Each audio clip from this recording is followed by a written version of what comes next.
To discuss these events in Puerto Rico, we welcome to our studio Gretchen Sierra-Zorita. She is a Puerto Rican public policy strategist.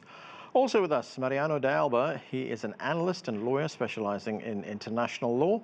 From Boston, Julio Ricardo Varela is the co-host of the podcast In the Thick and founder of LatinoRebels.com. And Nancy Santiago Negron is the Vice President for Hispanics in Philanthropy. And she joins us from New York. Thanks to all of you for joining us. And Nancy, let me start with you. We've had these escalating protests in Puerto Rico over the last 2 weeks, hundreds of thousands of people taking to the streets. Now we have the governor of Puerto Rico who has stepped down. So what do you make of the latest turn of events? How significant is it? It's significant, not just in the political realm, it's significant for the island of Puerto Rico. I think what we are seeing was not just a decision that people made to fight against a particular governor. It's about fighting for the way of life that they deserve and merit. And quite honestly, it has been a moving experience. I got home late yesterday from having been there, been on the ground, been part of the protest. And I think the two things stood out for me. One, that it was a joyous and quite uplifting experience. So there was no violence and there was no need for fear. It was But the inspiring part of all of it is that it was led by young people. And it was a multi-generational effort to basically tell the world that enough is enough. We deserve a better quality of life, and we deserve leaders that can meet our demands for transparency, for respect, for elevating the well-being of all Puerto Ricans, not just a few. It was a monumental moment for the history of Puerto Rico, and I think it's a moment when I saw last night, the electricity might have come back on months ago, but the power came back last night. Julio, if we look at the events over the past few weeks, these protests began when a media organization published texts that were exchanged between Governor Rosselló and 11 associates. These texts were obscene, they were filled with profanities. But if we look at Puerto Rico over the last few months, in fact, the last few years, there's been trouble brewing for some time, and the territory suffered a hurricane as well in 2017. It filed for bankruptcy. As Nancy just told us a moment ago, we got to the point where people were saying enough is enough. There was a tipping point. This is how one protester in Puerto Rico put it. We are the generation that doesn't allow it. We go ahead and we take out the corrupted who believe they cannot be removed. This is the beginning of a new era. So, Julio, you agree this is the beginning of a new era? Absolutely. It's the beginning, yes. I mean, Puerto Rico is transforming itself as we speak. What that future is very early to tell, because what has happened in the last 24 to 48 hours has been historic. We're talking about a sitting governor who has decided to step down. That is just, it's the biggest story, I believe, in the history of modern day Puerto Rico. But what's very interesting about this is that, it's not about a group chat. I mean, the work by the Centro Periodismo Investigativo was sort of the last fuel that hit the fire. There's been years of corruption. There's been years of mediocre politicians. There's just been this sort of enabling, the sense of entitlement, this arrogance from a mostly white, mostly male, mostly privileged political class in Puerto Rico. The group chats became the evidence.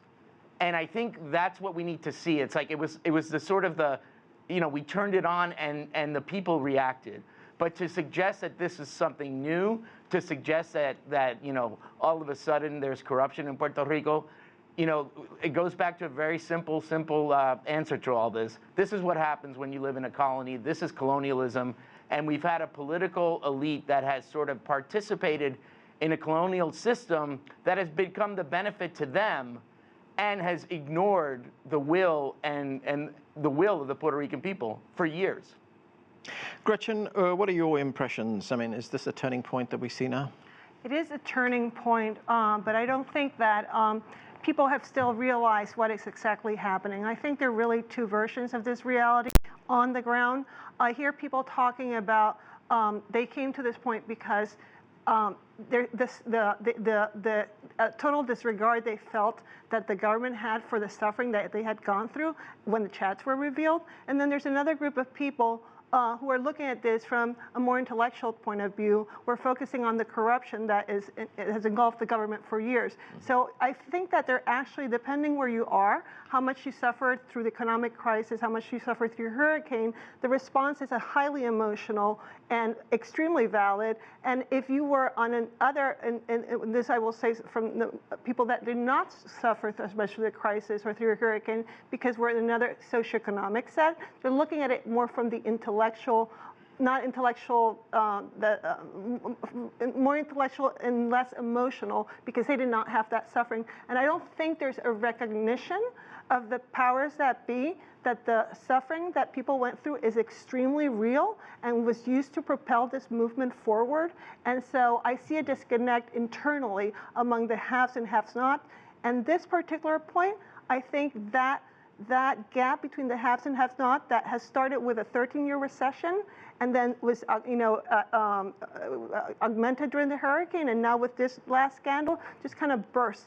And so to me, this is a socioeconomic phenomenon that is fueling this change, and I think it's a good thing, and I'm all for it, but I don't think that people have quite realized what's happening as they look at this from different optics. So I make myself clear. Right, Gretchen, I take your point that Puerto Rican society, like most societies around the world, are stratified, but would it be fair to say that the majority of Puerto Ricans want change? Yes, including everybody wants change, but the reason why they want change might be affected by and impacted by their personal experiences. And that is sometimes why I think they want the change and they want the same thing, but they come at it from different perspectives. Right. And at some point, they're just going to have to recognize that both perspectives are valid, that there's a human element, and then there's a governmental element, and that both are part of the same story. Mariano, Gretchen talks about divisions in Puerto Rico. This is what the governor, or I should say the former governor, Rocio, had to say as he left office. Let's watch this. I trust that Puerto Rico will continue united and move forward as it always has. I hope that this decision will serve as a call for reconciliation of citizens. So, how deep are these divisions in Puerto Rico? I mean, I think, in my honest view, this issue is not about Rosello resigning, right? Yeah. There's a deeper issue, yeah. Which is the identity of Puerto Rico. What is Puerto Rico going to do in its future? And basically, it has three alternatives right now. Either it continues to be a Commonwealth of the United States, either it goes independent, or it fights to become the 51st state of the United States. And Puerto Ricans themselves have to decide that. And they have to decide that with the help of the United States. Because the real issue underlying all this corruption and so forth is a highly indebted country with a lot of corruption, and the state of the economy. We have seen that the economy of Puerto Rico is not in good shape, and there's the lack of infrastructure that was very evident after the hurricane, and then also there is a lack of sufficient jobs. So Puerto Ricans should decide and should take advantage of this moment to steer the direction of the country, and they should try to strive first to decide what are we going to do vis-a-vis our relationship with the United States, and then how are we going to fix the real issues of the countries, which are economic and infrastructure. I disagree. You disagree? Go ahead. Yeah, I've disagreed, and I've always disagreed on that.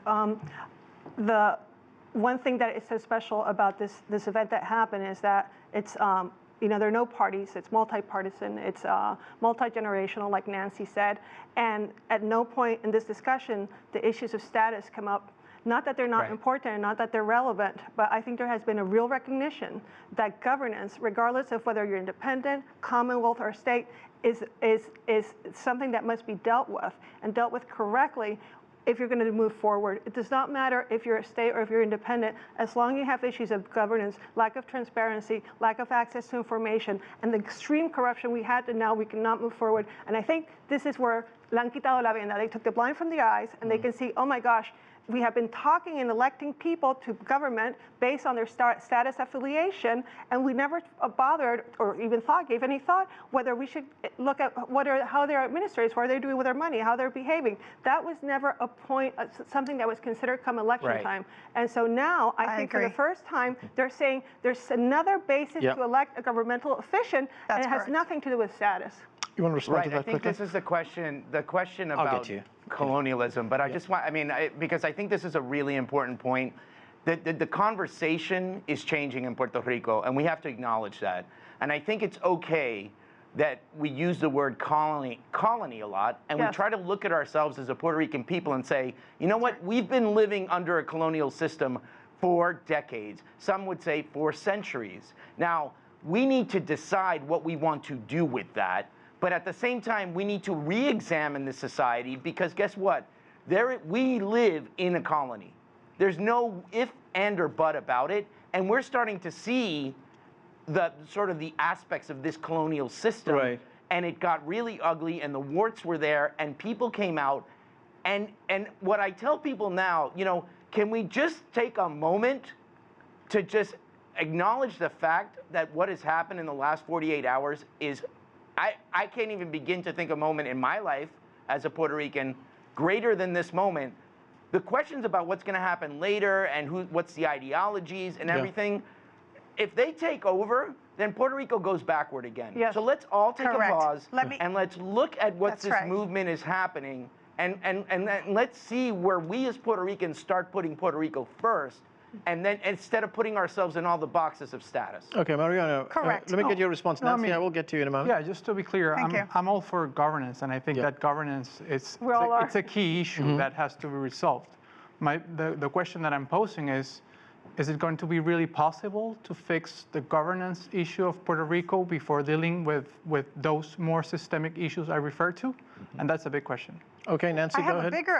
I have a bigger question, though. Can you deal with any of the issues of governance while you have an unelected board in control of the island right now? So we have a bigger conversation right now, speaking to both the colony that is Puerto Rico, but also the fact that there is a non-elected board right now making all of the financial decisions on the island, making decisions that will impact not just this generation, but future generations. And I think what I saw from my own eyes in one of those moments where there was a potential for something to go wrong, folks were so united around the big issue that they chose not to let it go wrong.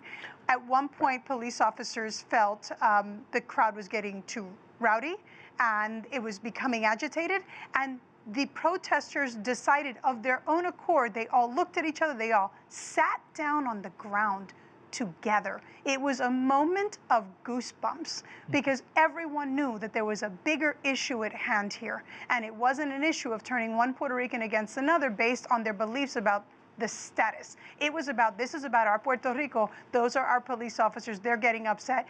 We don't want this to escalate. This is about our island. This is our moment to show the world who we are as a people.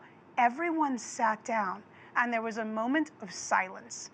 That only happens when everybody is focused on one larger goal. Right. And that's, to Julio's point, we need to be paying attention to the fact that for the first time ever, I think, people on the island are looking at the biggest picture possible, which is the well-being of the people of the island, not even the governance issue yet. But we can't even untangle the governance issue until we deal with the fact that there is an unelected board in control of Puerto Rico right now. You know, and if I may interrupt, sure, go ahead. There is a subtlety there about when Julio talks about the colony, people might be wondering, why are you talking about the colony? What does that have to do with good governance and corruption and so forth? It has to do because it has always been a colony. And so there is an oppressed spirit. And at the times when that spirit has rebelled, which happened under the Spanish, and under the Spaniards, and has happened. Well, I think Nancy made the point: unelected board running the country. Well, yes, but I'm just saying, the fact that you cannot have control of your destiny has been going on for 200 years. So what I'm saying is that this colonial spirit that Julio is talking about manifests itself in the way you behave politically. And so this, in a way, was a rebellion against the colony, against that spirit that puts you down. And this is why it was so magnificent, because finally it said, okay, we can do this. We don't have to just sit there and let things happen to us. We can make things happen. Right. Julio, what are the challenges that the territory faces right now?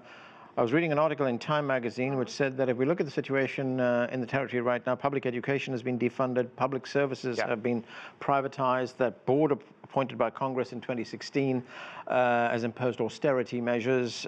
What impact has this had? How does that change? Well, austerity, you take a 10-year recession, and then you take a hurricane that literally destroyed Puerto Rico. How many more times does Puerto Rico need to get destroyed? You know what I'm saying? So I agree with this point about people have gone through hell and back, and they don't want to take it anymore. And I think one of the biggest, I have people on the ground, and I have plenty of journalist friends who've been covering it. I've been covering, I've been running my newsroom while my correspondents are down in San Juan. And the biggest chant, I know that the Ricky renuncia, Ricky resign, Ricardo resign, trended globally. But people tend to forget the chant was Ricky renuncia y llévate la junta, which is, Ricky resign and take the board with you, take them away with you. So this notion of this fiscal control board, which I will say has been eerily silent in this debate until they issued a statement on, I believe on Monday after the massive protests, that they're like, oh, we're going to stand with the Puerto Rican people. I'm just going to say one thing. I think Ricardo Rosselló is the most unpopular politician now, but before him, the Fiscal Control Board was unpopular, and we need to just sit back because people are calling for, an audit of the debt. People are calling for the end of the Jones Act. That you can have, the only people that can bring in products are ships with U.S. flags. We're talking about, higher costs, and people are starting to see that they can speak out. And I actually look at this notion of putting Puerto Rico first as such a positive development out of this movement. And I'm very concerned that the politics of this will take it over and it's going to become, the typical left-right. And this is, this movement is orchestrated by Venezuela and the right wing. That concerns me a lot. And I think people are not going to put up with that. Well, I think the young organizers involved aren't going to allow it. They won't allow it. I mean, the young people I was with, they will not allow this conversation to be co-opted again. They are very clear that this is their moment, and they're already calling for the resignation of Wanda Vázquez, because what they're saying is, as the Secretary of Justice, if you either knew the crimes were happening and did not intervene, which makes you complicit, or if you had no knowledge that there were crimes like this happening, then there's a bigger problem because you are incompetent. So they're already calling for that right now. And those chants started last night. And to Julio's point, there's a lack of fear all of a sudden, which is just what's driving this effort. There was one flag that was unfurled, that one you're looking at now on the screen, that said, nos quitaron tanto que nos quitaron hasta el miedo. So they took so much away from us that they even took away our fear. And one of the big chants that all of us were chanting is that we are no longer afraid. Esto es sin miedo. And I think that that's what we're seeing. We're seeing young people that are leading this, that are no longer fearful, they're quite fearless, that will not tolerate it being co-opted by a left or a right. They're walking a very different path. Go ahead, Gretchen. Yes, going back to the subject of the board, because that's something that's going to haunt us. The board is actually very silent on this. I think they're waiting for developments. There's a lot of issues for the board, but the one that has to be clear that's not being brought up is that under the Promesa at Law, which established that board, they have authority to demand fiscal accountability and transparency and good governance from the government of Puerto Rico. They chose not to exert that authority. So the board has responsibility for a great part of this mess. Right. Now, I know nobody wants the board, but it is clear that there's a lot of move, both from the Democratic Party and the Republicans, both from Puerto Ricans inside the island and outside the island, for some kind of outside intervention. And so we're going to have to deal with that. I particularly don't favor it because I think it needs to be done locally so people can learn what to do. So whatever intervention, it has to be done at the local level with capacity building.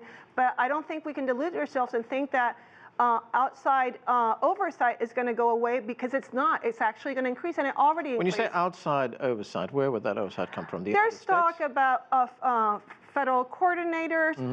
This today, for instance, the FEMA funds that we use for disaster relief, the approval process was taken inside the government of Puerto Rico, and sometimes called Core 3. Today, it was moved back to Washington. They have to go for the request back to Washington. There's the Department of Education, for instance, has un sindicato, which means federal oversight at the departmental level. So there are all sorts of ways that this can be done, and is being done, and will be done because of this corruption disaster. There's no trust. So whether it happens on the junta, which I may want more powers, but God knows they had the authority and did not use it to use oversight, or whether it happens at the departmental level or in Washington, there is a demand for actual oversight. And my big problem with that, if I can be very brief, is that you can come and do the oversight, but if you don't build capacity, and you don't make people part of the process, and you do not let them in, they're never going to learn to do it. Mariano, you go ahead. Very briefly, I agree with Gretchen in the sense that, look, I'm all in for soaking in this moment, really reflecting what's going to do. What I haven't seen yet from this mass protest coming out is what's the plan. And I think that, I mean, from my point of view, we have to admit that it's going to be very difficult to move forward without defining what's the role that Puerto Ricans want for the U.S. to play going forward. And that's a key issue. And if that doesn't get resolved, if there's no plan besides Ricky renuncia, I think it is very likely that we will see these same issues going forward. All right, let me go to Julio on that. Julio, that's a key point. What's the plan? Who creates the plan? Who draws it up? Who implements it? The plan is happening. That's the thing. I think we need to step back and look at sort of organic political movements. Nobody knows what the plan is right now. And guess what? That's okay. And I think we have to get out of our traditional thinking, especially as Puerto Ricans, because we've always been taught that we have to take a side, right? You're either a statehooder or Commonwealther, an independent supporter, or you have to take a side. And I think we have to really, to Gretchen's point, we need to be more engaged ourselves and have real conversations ourselves before we start saying, hey, United States, you need to get involved. I really believe that the plan is to put Puerto Rico first.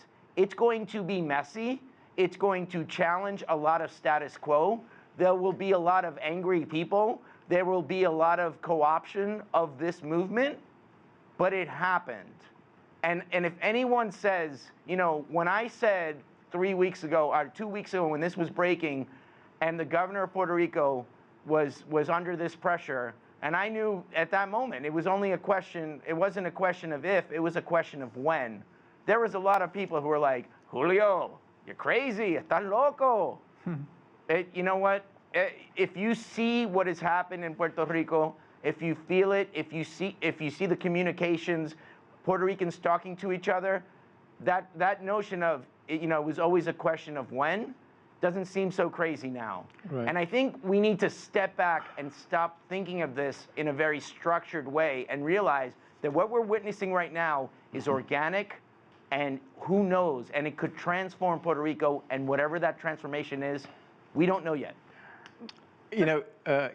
Julio raises the point of when. He said when is very important. I'm wondering, I don't know what kind of time pressure Puerto Rico is right now. There was a warning, a very somber warning from the Council on Foreign Relations in New York. An economist there said that if Puerto Rico does not experience strong growth this year, it never will. Sorry? If Puerto Rico does not experience strong growth this year, it never will. It's pretty grim. I'm sorry, that has never stopped us from moving forward. Yeah. We have not experienced strong growth for 13 years. We've been in a recession that long. So I don't think that's our greatest impediment. But I think our most immediate impediment is, while I understand what Julio is saying about organic developments, because this is a movement of the people, we need a succession plan. With that, we need. Right now, we're in a situation. Well, what do you make of the current succession plan? Wanda Vasquez. Oh, no, wait, let me tell you. It's even funnier than that. The succession plan in Puerto Rico goes to the governor. Then the lieutenant governor, which is called Secretario de Estado, who was part of the chat and had to leave, so he resigned. So then it goes from there to the Secretary of Justice, who we can talk about shortly, who is corrupt, well, allegedly corrupt. And then the person after that is a man who is 31 years old that was put in there after a scandal, who is not old enough to be governor. And after that is the education secretary, who is fired because she was arrested by the federal. That's her succession plan. But going back to Wanda Vazquez, the secretary, Wanda Vazquez has there have been many incidents during her career that indicate towards corruption. Yeah. She is the wrong person at the right time. Well, the wrong person at the right time. She should not be there. And we got to go. We've run out of time. Thanks to all of you for being with us. That is it for this edition of The Heat. I'm Anand Naidu in Washington, D.C. Thanks for watching.